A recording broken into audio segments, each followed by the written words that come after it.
د باجوړ قامي پاسون مشران ویلي چې پښتانه په خپل وطن جنگ نه غواړي. د باجوړ قامي پاسون ته د عوامي نېشنل ګوند د صوبایي اسمبلی غړو سردار حسین بابک او نثار مومند، د قامي اسمبلی غړو ملي جمهوریت غورځنګ ګوند مشر محسن داور او منظور پښتین ترڅنګ د نورو ضلعونو هم خلک ورغلي وو. سردار حسین بابک میډیا سره په خبرو کې ویل چې په پښتنه خوره پر روانې بدامنۍ د ریاست ادارې خاموش دي او د خپل غږ پورته کولو د پاره همدا د ولسی پاسون لاره پاتې ده. هغه زیاته کړه چې څوک د امن خبره کوي هغه وجل کیږي، څوک چې د حق خبره کوي هغه وجل کیږي، څوک چې د پښتنو د مسلو خبره کوي هغه وجل کیږي. ذمہوار خو ریاست دی او ولس به د ریاست نه سوالونه کوي، خو ریاست خاموش دی او جواب نه ورکوي.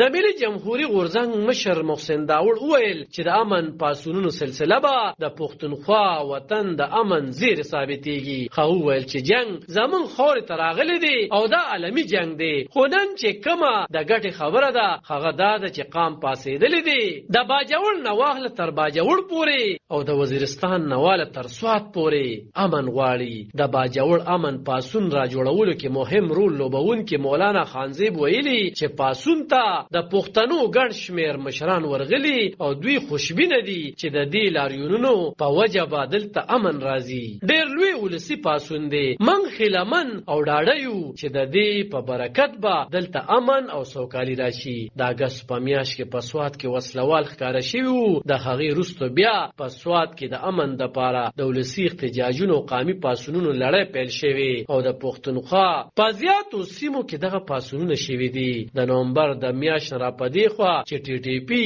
ډزبندي ختمه کړې، په ځانګړي ډول د بدامنۍ پیښې یو ځل بیا سیوا شوي دي. د جنوري په لومړۍ نیټه د بنو په جاني هیلو کې، نن په باجوړ او په 11 جنوري په مومندو کې امن جرګه اعلان شوې. په دې لاریونونو احتجاجونو او جرګو کې ګډونوال د ریاست نه په پښتنه خوره د امن په ځای کولو غوښتنه کوي. علب خان شیرپو، دلبر نیوز 400. د باجوړ